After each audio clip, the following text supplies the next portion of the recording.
আসসালামু আলাইকুম। এটা প্রকৃতি থেকে কালেক্ট করা একটা ফাইকাস। এটা ফাইকাস রিলিজিয়াস। এটা খুবই হেলদি একটা শিকড় সহ গাছ আমি প্রকৃতি থেকে তুলে এনেছিলাম।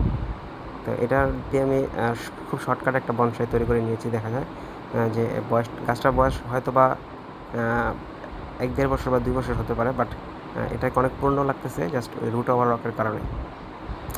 তো এটা রুটের সাথে কানেক্ট করে দিয়েছি রকটাকে। তো এখন মনে হচ্ছে রুট ওভার রক। এটা কিছু অবাঞ্ছিত ব্রাঞ্চ আছে যেগুলোকে আমি রিমুভ করে দিলাম, এগুলো আমার প্রয়োজন নেই। তো এটা এক সময় খুব সুন্দর একটা শেপ হয়ে থাকবে। আপনারা খুব সহজেই এটা এরকম একটা প্রকৃতি থেকে গাছ তুলে এনে আপনারা এরকম বনসাই তৈরি করতে পারেন। দেখতে চমৎকার লাগবে, ঠিক সুন্দর একটি আর্ট পিস হবে ঘরের কোণে রাখলে, বা আপনার টেবিল ডেস্কে, বা ধরেন আপনার অফিস ডেস্কে, যেখানেই রাখেন না কেন, এটাকে একটা দারুণ একটা চমৎকার একটা লুক দিবে আপনাকে। এবং আপনার ঘরের কী বলে এটাকে, আপনার ঘরের সৌন্দর্য একদম পরিবর্তন করে দিবে। একটা জীবন্ত শোপিস ঘরে রাখা, এটা একটা সৌন্দর্যের ব্যাপার।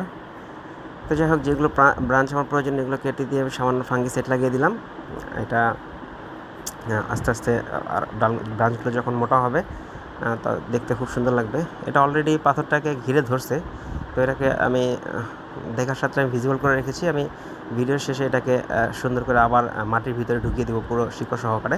তখন দেখা যায় ওই পাথরের যে গ্যাপগুলো আছে, গ্যাপগুলো আস্তে আস্তে ভরে যাবে। তো আপনারা চাইলে এরকম একটা বনসাই আপনারা ঘরে তৈরি করতে পারেন। এটা দেখা যাচ্ছে ছোটো ছোটো কুশি আসতেছে, যেগুলো দিয়ে আমি মুভমেন্ট করতে পারবো, ডানে বামে মুভমেন্ট করার জন্য কিছু কুশি আসতেছে। তো যেগুলো প্রয়োজন নেই সেগুলো আমি ফেলে দিলাম। যেগুলো প্রয়োজন নেই, যেমন এগুলো একদম শিকড়ের কাছে, এগুলো প্রয়োজন নেই। এটা আমার নেবারির কাছে বিধায় আমি এটাকে ফেলে দিলাম। তো এরকম একটা বনসাই তৈরি করতে দেখা যায় যে যদি আপনি শুরু থেকে শুরু করেন সেক্ষেত্রে 2-3 বছর সময় লেগে যায়। কিন্তু আপনি যদি একটু মাথা খাটিয়ে যে কোনো একটা প্রম্পটের সাথে যদি এটাকে আপনি কানেক্ট করতে পারেন, সেক্ষেত্রে গাছটাকে খুব ওল্ডও দেখা যাবে, পাশাপাশি গাছটা একটা বনসাই শেপ নিয়েই গ্রো করতে শুরু করবে। তো যারা ভিডিও দেখছেন তারা অবশ্যই ট্রাই করবেন, যারা বনসাই প্রেমী বা বাগান প্রেমী তারা অবশ্যই ট্রাই করবেন নিজের বাসায় যাতে এরকম একটা বনসাই আপনি তৈরি করতে পারেন। সেজন্য আমি খুব সহজভাবে এই টিপসটা দিয়ে আপনার বনসাইটা আমি রেডি করেছি। যাই হোক, ভিডিও ভালো লাগলে লাইক কমেন্ট শেয়ার করে দিন। আসসালামু আলাইকুম।